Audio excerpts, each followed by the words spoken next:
Arito na naman ang mainit na balita mula sa mundo ng politika matapos kumpirmahin ng ilang insiders sa NAIA na na-block na umano ang passport ni House Speaker Martin Tambaloslos Romualdez. Ayon sa mga ulat, isang hold departure order ang agad na ipinatupad kaya't hindi na siya makalabas ng bansa habang iniimbestigahan ng mga isyu ng umano'y katiwalian. Nagdulot ito ng matinding ingay sa social media kung saan maraming netizens ang nagsabing oras na para managot. Ayon sa mga opisyal na Bureau of Immigration, isang special alert list order ang ipinatupad na nag-aatas sa lahat ng immigration officers na harangin ang sinumang may kaugnayan sa kaso kabilang ang pangalan ni Romualdez. Sa NAIA, naghigpit ang mga otoridad at nagbigay ng babala sa publiko na anumang pagtatangka na tumakas gamit ang ibang dokumento ay may katapat na mabigat na parusa. Hindi pa nagbibigay ng formal na pahayag ang kampo ni Romualdez, ngunit ilang malalapit sa kanya ang nagsasabing walang batayan. Ang hakbang at ito raw ay isang maniobra ng kanyang mga kalaban sa politika. Samantala, tiniyak naman ng mga opisyal na ang nasabing aksyon ay alinsunod sa umiiral na batas at bahagi ng mas malawak na investigasyon sa mga aligasyon ng korupsyon. Patuloy ang pagbabantay ng publiko habang hinihintay ang susunod na hakbang ng pamahalaan. Para sa marami, ang pagka-block at pagkakumpiska ng passport ni Romualdez ay simbolo umano na nagsimula ng managot ang mga tiwaling opisyal. Ngunit para sa iba, ito ay isa lamang political drama na dapat tutukan ng magiging final na desisyon ng Korte Suprema. At yan nga ang mga balitang ating pagkakatutukan at kung bago ka pa lamang sa aking channel ay huwag kakalimutang mag-like, share and subscribe para updated ka sa mga bagong balita dito sa Tatak Pinas.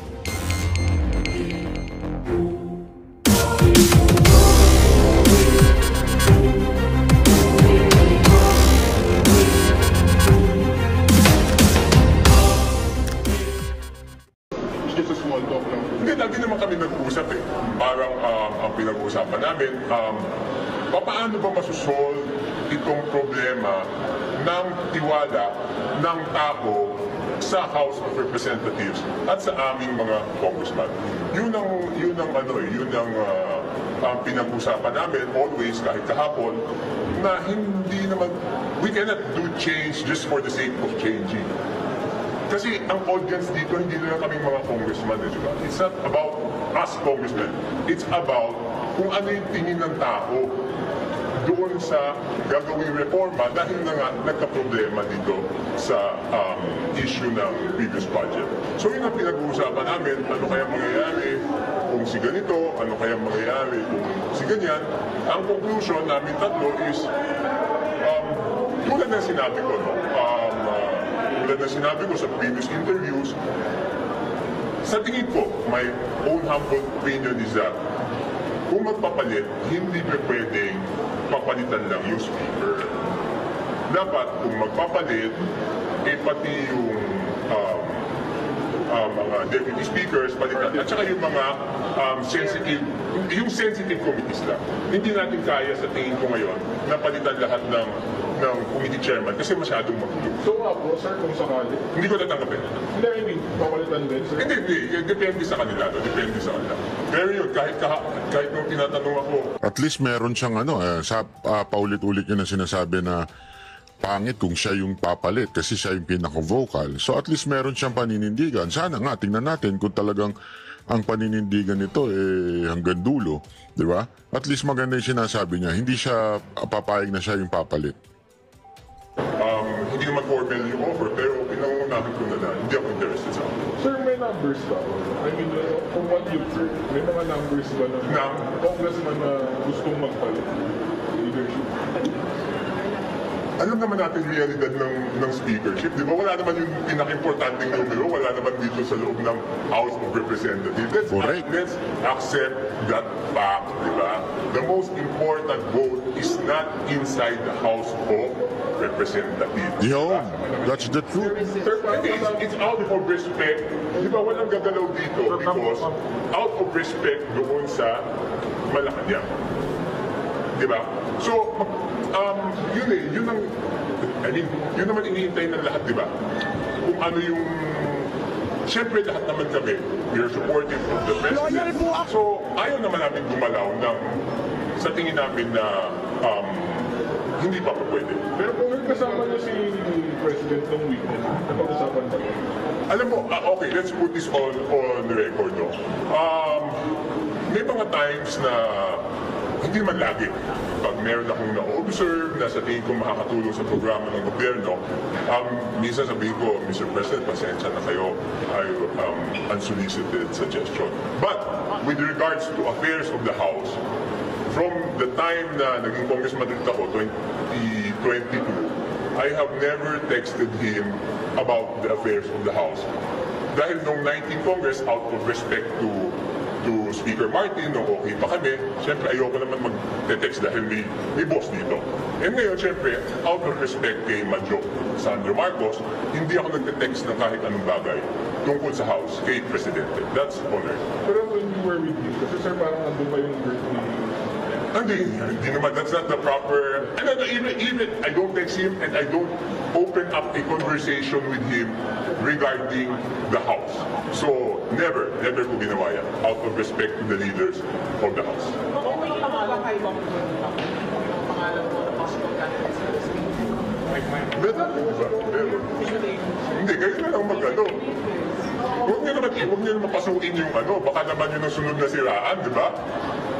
Eh, pag pinaso nyo naman yung sa tingin nyo magiging speaker, di ba dyan na nagsimula yung problema ko nung kalang kumakandidato ako ng speaker. Ako yung ginawa ng negative propaganda. Nung akalang si Albi, siya naman dinira. Eh, huwag nyo naman pasukin yung mga posibleng maging speaker. Ano si Albi, kung lagi naman kami nag-uusap pag nandito, speak up, kausap ko siya. Kausap ko siya. Kung meron kayong nakuha info na mabilib daw po si House Speaker, at ang papalit daw po si Deputy Speaker Board Meeting.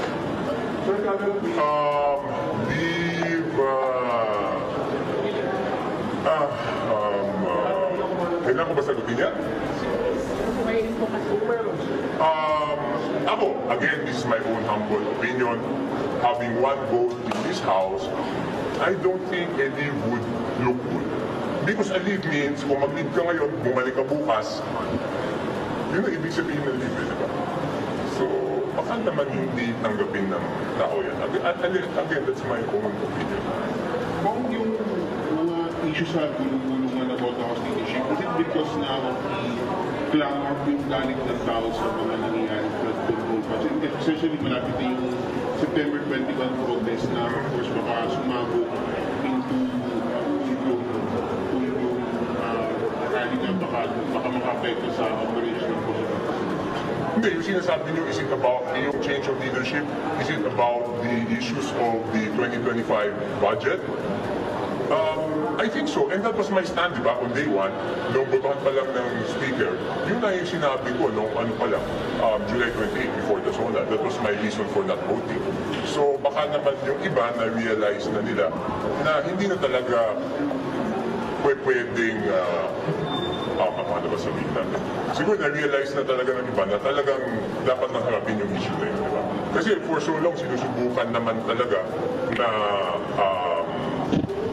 huwag harapin. Siguro ngayon, if ever magkakaroon ng change bukas, siguro na-realize na rin ng paramihan na kailangan na harapin yung issue.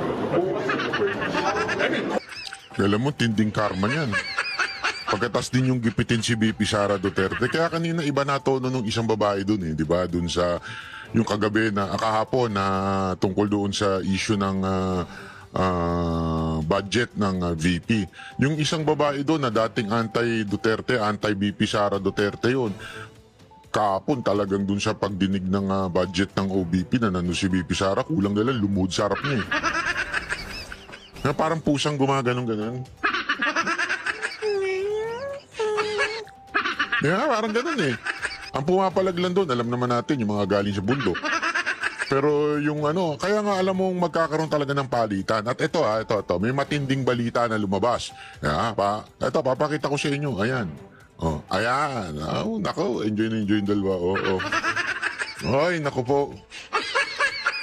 Anong sabi dito, mga kababayan? Mga jet, chopper ni na Romualdez, Zaldico, sinipat ng Malacanang. Anong sabi ng sinipat? Klaruin mo, Banat Boy. Baka mo yung sabihin, ano yung sinipat? Sabi dito, inimbestigahan na mga luxury jet at helicopter na pamamayari umano ni House Speaker Romualdez at Zaldico. Gago! Hindi kurap ang ating mga mambabatas. Hindi kurap ang mga leader natin sa Kamara. Sadyang meron lang silang jet. Sadyang may mga helicopter lang sila. Hindi po sila kurap. Ayon sa source ng bilyonaryo na nakapukaw sa atensyon ng Malacanang ang umano'y pagbili ni Romualdez ng 2 Gulfstream private jet. Gago! Isang pre-owned G150 na pumapalo umano ang halaga na hanggang $8 million. Dolyar po yan, dolyar. At isang G550 na umaabot naman ng $35 million.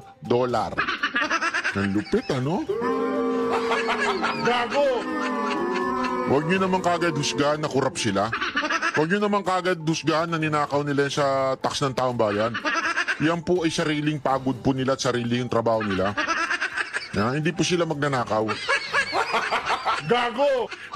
Binili umano ni Romualdez sa mga ito mula sa ultra-billionaire na si Lucitan na hanggang ngayon ay nakapark pa rin umano sa hangar ng negosyante. Libre parking buti pa siya, mahal ng parking ngayon. Samantalang sa kaso ni Ko, sinimulan na umano nito ilipat sa labas ng bansa ang kanyang fleet na mamahaling jet at chopper bago pa man ma-crackdown ng individual na sangkot sa flood control. Uy, nailipad na. Gago! Uy, kung totoo yan hindi ako nagsabi niyan.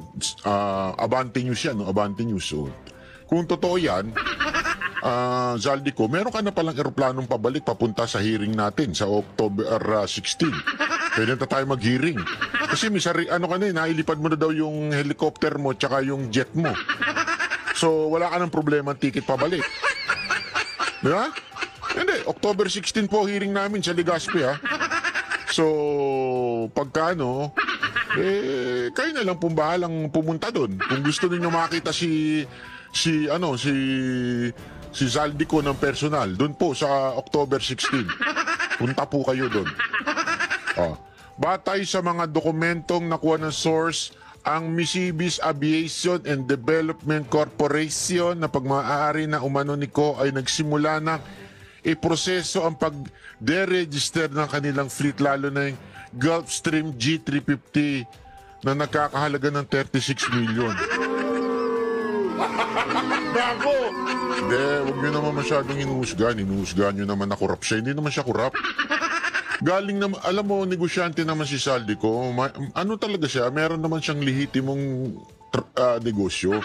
Hindi naman porkit nakabili ng jet at saka ng helicopter, kurap na at magnanakaw na.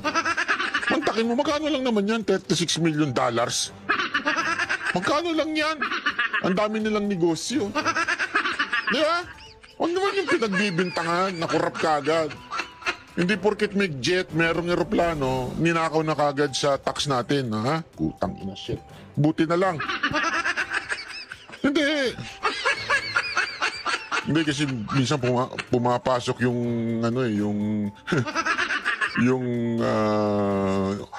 espiritu ni Juan de la Cruz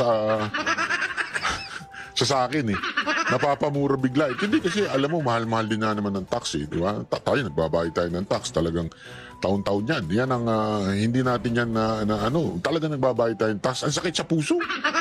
Ang sakit sa puso. Sa liham ng chief pilot ng Misibis Aviation na si Captain Elvidio Palaganas sa Civil Aviation Authority of the Philippines noong August 18, humiling ng major modification ng export certificate of airworthiness ang deregistration of the certificate of registration para sa G350. Huli ka. Huli! Nakuha umano ng Misibis Aviation G53 tail number RPCH 575 noong Hunyo 2024. Ang naturang jet ay 18 na taon na at dahil nang ginamit ng executive jet shares, Gulf Air Asia at isang pinangalan ng Philippine operator. Pinamumunuan umano aircraft leasing ng business ng anak ni Ko na si Michael Ellis Ko. Naku po! Binuking nyo na. Huwag nyo na binubuking. Sama na ugali ng Abante, binubuking. At nag-iisang business jet sa kanilang fleet ayon pa sa ulat ng bilyonaryo. Samantalang, nakakuha rin ng source ng bilyonaryo na mga larawan ng 5 pang. Anak ng tutsa yan. Hindi yan ninakaw, hindi yan korupsyon. Hindi yan ninakaw sa kaba ng bayan. 5 pang private jets at 5 luxury bell helicopter sa ilalim ng Misibis Aviation. Soto, di ba galit na galit kayo kay Diskaya doon sa maraming luxury cars? Di ba? Soto, makinig ka. Ito, hindi lang luxury cars, luxury jet and luxury helicopter. Balita ako may sa helicopter. Baka gusto mong tingnan to. Kasi ito yung tinuro ni Diskaya. Ang focus mo pa rin yung kapwa senador mo. Gago! Ginamit umano mga helicopter para sa mga bisitang papunta sa 5 ektaryang Misibis Luxury Resort ni Kosa Albay. Gago! May resort pa, ladies and gentlemen. Hindi po sila kurap, huy. Huwag niyong pinagbibintangan kurap yan. Mayaman lang talaga yan. Walang ninakaw sa bayan yan. Yan po ay galing sa sarili nilang bulsa. Huwag niyong pinagbibintangan kurap porket merong resort, porket merong helicopter na inililipad yung mga guest nila. Hindi ibig sabihin ninakaw yan sa gobyerno. Yan po ay galing sa negosyo nila. Huwag niyong pinagbibintangan na galing yan sa tax natin. That is not, that is not right. Hindi yan korupsyon. Hindi yan galing sa budget sa 2025 budget. Gago! Hindi po yan galing sa flood control project, kaya huwag niyo pinagbibintangan. Gago! Kasi nababasa ko yung mga nasa isip nyo. Kasi nasabi ninyo, kurap yan si porket maraming helicopter, tsaka marami resort pa. Gago! Obvious naman kayo na ganyan ang yung pagkiling nyo kay Zaldico. Antayin nyo muna umuwi. October 16, tandaan ninyo sa Legazpi. Legazpi Court, October 16. Uuwi yan. May hearing kami. So pag umuwi yan, salubungin niyo ng red carpet. Wag red tomato. Wag red tomato ang red carpet. Baka mamaya salubungin niyo ng kamatis yan. Wag. Kailangan red carpet. Tandaan nyo, their name is the name that you cannot mention. Di ba? The name that cannot be mentioned. Di ba? Yan ang katotohanan. Kaya, please lang, VIP treatment dapat yan. Di ba? Pero alam mo, meron pa tayo isang titingnan dito na ito talaga, matikas din itong taon to. Grabe ho ito magsalita kay sabi nila, may sintu-sintu daw to. Sabi nila may tama daw to. Tingnan nga natin kung may tama. Sir, anong sagot ko dun sa Caldanetics complaint against yung former party mates ko? Okay, medyo mahaba yung sagot ko. Pwede bang, can you allow me to explain? Okay. Speech na to. Go. Right now, our country is facing a very difficult issue in corruption and everyone's in panic. The administration is panicking, the President Marcos is panicking. Really? How did you know? Siguro may alam to. Alam mo kung bakit? Matindi intelligence itong batang to. Sabi ko sa inyo, matindi intelligence. Alam mo yung pusa niya? Yung pusa niya, kaibigan niya yung pusa doon sa Malacanang. Tapos, nakita sila nung puting ahas. Asan na pala yung puting ahas na yan? Asan na yung puting ahas? Yung puting ahas, nakita sila. Tapos sinumbong doon sa pusa doon sa Malacanang. Tapos yung pusa sa Malacanang bumiyahe. Kinausap yung pusa niya. Ikinuwento na nagpapanik na daw sila. In panic, AFP and the PNP are also panicking. Like, hindi na nila alam kung anong gagawin nila, kung poprotektahan ba nila si Marcos o kung sasamahan nila ang mga mamamayan laban sa corruption. It's a very, very chaotic time in our country, but a very, very important time in Philippine history as well. And as the leader of the deputy speakers, Speaker Martin Romualdez showing that uncertainty to Speaker Puno probably also led to his decision to do that, because it's a very rash decision, since under the House Ethics Committee rules, I don't think I could be held liable for postings that I've made before I became a member of the House of Representatives. Alam mo, yan yung kinatataka ko, ladies and gentlemen. Pinupuna siya, ini-ethics complaint siya nung si Puno, at sinasabing, ito yung mga dahilan Tapos, yung mga dahilan na yun during the campaign. Ibig sabihin, hindi pa congressman ito. So, nung naging congressman, bakit nyo pinayagang pumasok sa NUP? Kung talagang seryoso kayo na ayaw nyo itong tao na ito. Hindi. Pinasok nyo sa NUP, ginawa nyo pa siyang leader. Di ba? Oh, kaya nga kaplastikan. NUP, puro kayo plastic. Totoo lang, plastic kayo. Anong ginagawa sa plastic? Huwag nyo sinusunog yun, ha? Delicate yun. Hindi, plastic talaga po kayo. Yan ang katotohanan. Kasi, ang linaw-linaw po eh. Yung mga picture, mga video na ginawa nito nung siya ay nangangampanya pa, yung mga babae, ganyan-ganyan, that's before the election. Kinonfirm din niya. Yung mga picture na yan, before election. O sige, sabihin na natin, kahit na. Oo. O bakit nyo tinanggap sa NUP? E di sana noon pa lang, hindi nyo na tinanggap. Tinanggap nyo pa eh. Tapos porket nagsalita against the speaker, i-ethics ninyo? Oh. Gago! Wala pala kayo. Wala pala kayo. Yan ang katotohanan. That's the truth. Kayo ay mga plastic.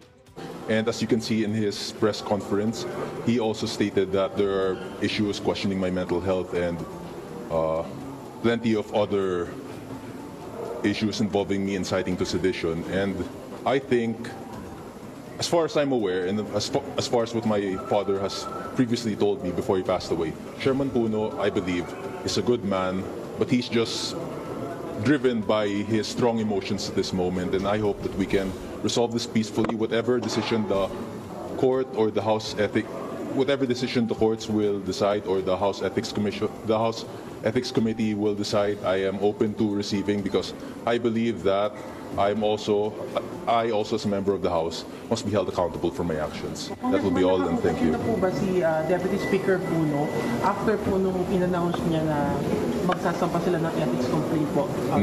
No, we haven't spoken. Sir, yung post nyo, supposedly joking about the house being burned down, do you think it's enough proof para sabihin na kayo ay nag-incite? The thing is, a large majority of Congress do not believe that the protests will escalate. And that's because they do not know how angry the people are. I'm aware that it just takes one wrong step by either the AFP, the PNP, or the protesters for this to escalate and blow out of proportion. And I wish for that not to happen. And in case that does happen, I wish that we would take the necessary steps to minimize the damage, even if anything should happen to our government institutions. Ron, what was your side of the story? Kasi kahapon sabi ni Kong Puno, you stormed down the office of the majority leader in campaign to be speaker. You asked daw yung mga members in that room na inoperan mo daw silang maging deputy speaker o sumama sila sa'yo. You were gathering signatures daw after. Your side of the story, please continue. Okay. So my side of the story is, what he said was mostly correct, but the offering of deputy speakers is incorrect. What I said was that if elected speaker, I will build a house where every political group and every political belief will have a deputy speaker to represent them, instead of the deputy speaker system that we have now, where all the deputy speakers are close and connected to the House Speaker, Martin Romualdez. And if elected speaker, one of the pro-administration will be a deputy speaker to represent the needs and the interests of the administration. Do you have the numbers already? Congressman? Well, The numbers? we're getting there. Just wait and see. Do you have a ballpark figure kung ilan na po yung siguro yung sumusuporta sa inyo? It's hard to say. Maybe 1 or 2. Sabi ni Congressman Puno, you are not well. How do you... Oh, ha? Oh. Tinawanan kayo. Oh, maybe 1 or 2. Meron ako. Oh, mga dalawa siguro ganun. Mismo no?